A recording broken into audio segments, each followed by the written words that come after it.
Jadi saudara, ketika Tan Malaka pulang dari perantauannya, Bung Hatta menyapa dia, "Kenapa Bung tidak menetap saja di Rusia itu?"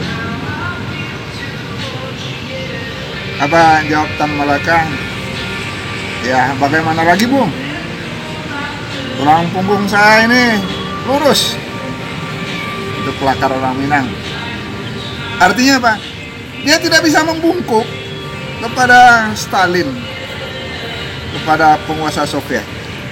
Orang Minang tidak pernah bisa membungkuk kalau salaman dengan orang lain. Itu ciri egalitarian orang Minang. Salaman itu menatap wajah, menatap kening. Tidak boleh mata mencari tempat yang lain atau bersembunyi, menekurkan kepala. Itu bukan cara salam orang Minang. Orang Minang itu kalau bersalaman saudara, dia tidak menunduk. Sebenarnya tradisi cium tangan tidak ada di Minangkabau. Orang Minang itu kalau salaman harus menatap mata lawan orang yang disalami. Begitu egalitariannya.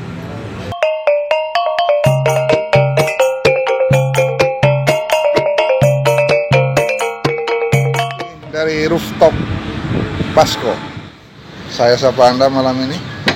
Kita bicara sesuatu yang agak beda tentang orang Minang. Ada cerita tentang seorang sejarawan Belanda yang melihat fenomena yang terjadi ketika tentara Belanda berada di Indonesia. Ketika berada di Jawa, umumnya rakyat tidak berani melihat wajah tentara Belanda, jangankan akan menyapa. Tapi ketika sampai di Padang,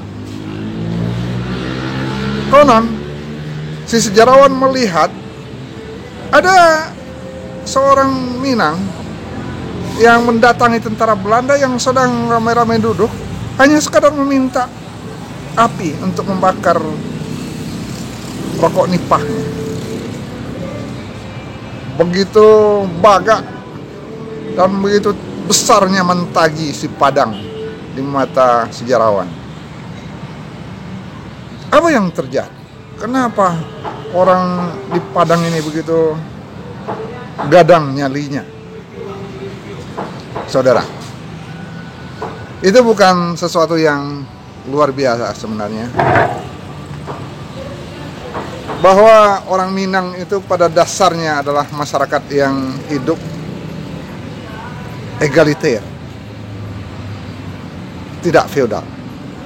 Cerita tentang egalitarian masyarakat Minangkabau atau orang Minang, orang Padang itu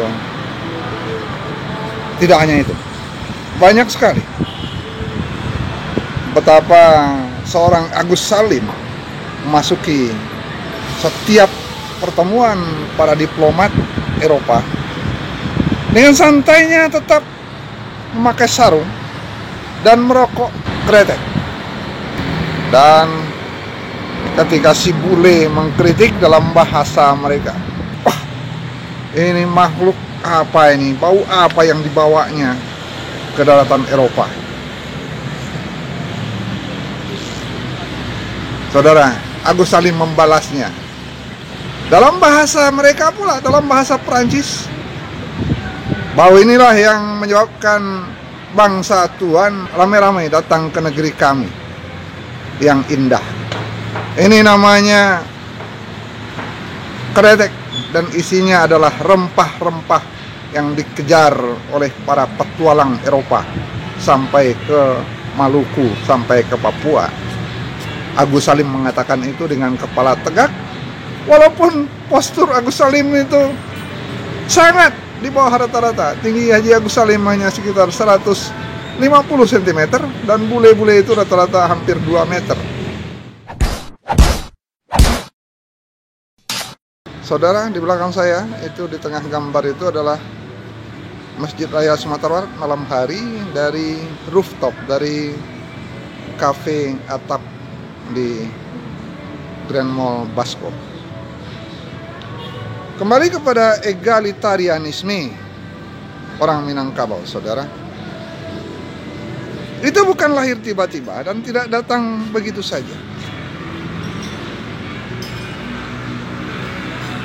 Supaya diketahui, saudara, orang Minangkabau itu ada raja, tapi raja itu ada di mana-mana.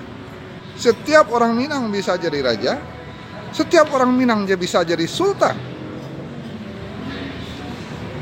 Dia bisa menjadi raja di sukunya, di keluarganya, di kaumnya. Ketika dia menikah, dia diberi gelar. Saudara, gelar di Minangkabau itu luar biasa.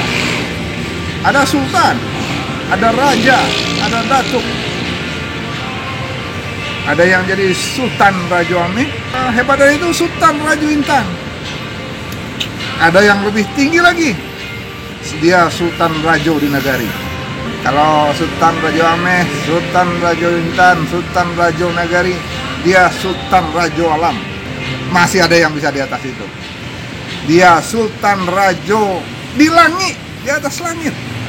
Masih ada yang bisa mengalahkan itu. Sultan Rajo di Rajo, bahkan Maharajo dari Rajo di Rajo. Setiap orang bisa jadi sultan, setiap orang bisa jadi rajo, setiap orang jadi penguasa dalam lingkup yang paling kecil. Karena setiap orang Minang yang akan menikah itu digelar. Begitu, saudara. Jadi egalitarian itu terbentuk dari budaya yang sudah berkembang ratusan tahun.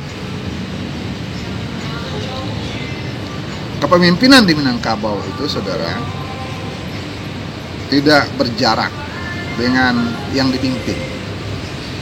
Seorang pemimpin hanya ditinggikan seranting. Bayangkan Anda berdiri di bawah seranting. Jadi kalau macam-macam tinggal ditarik ke bawah. Didahulukan selangkah. Kenapa didahulukan selangkah? Kalau dia macam-macam, menungkainya atau membuat dia jatuh tidak terlalu sulit. Menggantikannya tidak sulit. Itu ciri egalitarianisme orang Minang. Jadi setiap orang bisa sultan, setiap orang bisa jadi rajo, dan biasa saja dalam sebuah kaum itu ada sekian rajo. Rajo Ameh, Rajo Perak, Rajo Alam, Rajo Nagari, Rajo di Langit, bahkan rajonya Rajo, Sultan Rajo di Rajo. Begitulah Minangkabau. Semua orang bisa jadi rajo, semua orang bisa jadi rakyat. Tidak ada yang terlalu hebat dan tidak ada orang yang bisa menjadi orang yang ditakuti di Minangkabau. Karena semuanya bisa jadi raja, semuanya bisa jadi sultan. Saya sekarang jadi raja dengan meja saya sendiri. Ayo kita minum dulu, saudara. Ini di rooftop Basco, saudara. Restoran di puncak atap Grand Mall sebelah utara Kota Padang. Saya bersama orang-orang di dalam kerajaan saya. Ini biasa menjadi host saya dalam acara-acara sebelumnya. Halo, Farhan. Itu berikutnya ibu yang sering menanyakan dan membacakan surat-surat dari para penonton channel ini. Ini produser saya yang sedang minum. Oke, saudara, kita lanjutkan bicara tentang egalitarianisme. Egalitarianisme orang Minang, saudara, itu tidak lahir tiba-tiba. Apakah tidak ada struktur feodal di Minangkabau? Strukturnya ada. Ada struktur kotopiliang. Bajanjang naik, matanggo turun. Ada penghulu, ada manti, ada Malin, ada Dubalang. Ada penghulu Pucuk, ada penghulu Andiko, ada penghulu Indu, ada penghulu Kaum, ada penghulu Tungganai. Ada tingkatan. Tapi saudara, sekali lagi, tingkatan itu bukan struktural atasan bawahan. Kenapa? Dalam petua adat dikatakan seorang mama itu rajo bagi Kamanakan. Tapi Kamanakan bisa membantah mama. Membantah mama jadi tua. Artinya apa? Mama itu raja hanya untuk hal yang benar. Tapi ketika dia sudah salah, dia bisa dibantah oleh si Kamanakan. Dan seterusnya, Mama Barajo Kapangulu, penghulu boleh dibantah oleh seorang mama, oleh seorang anggota kaumnya kalau penghulu itu menyalahi petua. Ada. Itu memang struktur komunikasi dalam pengambilan keputusan, tapi tidak dalam pola otoritarian. Polanya tetap egalitarian. Lama sirih lega carano, lama kato dipakatokan. Setiap orang punya hak bicara dan semua ada posisinya masing-masing. Ada yang titiak dari langit, ada yang membosek dari bumi. Dua-duanya harus bertemu dalam demokrasi Minangkabau. Masyarakat egalitarian itu punya struktur feodalnya, tetapi mereka tetap egaliter, tetap setara, tidak berjarak. Jadi cerita tadi tentang seorang sejarawan Belanda yang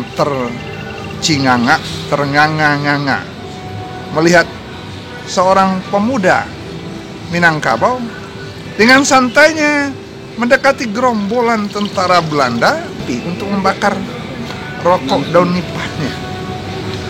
Mencengangkan bagi si sejarawan melihat begitu besarnya mantagi keberanian si pemuda Minang. Itulah egalitarianisme orang Minangkabau. Terima kasih yang telah memberi ide. Kita jumpa dalam episode selanjutnya. Assalamualaikum warahmatullahi wabarakatuh.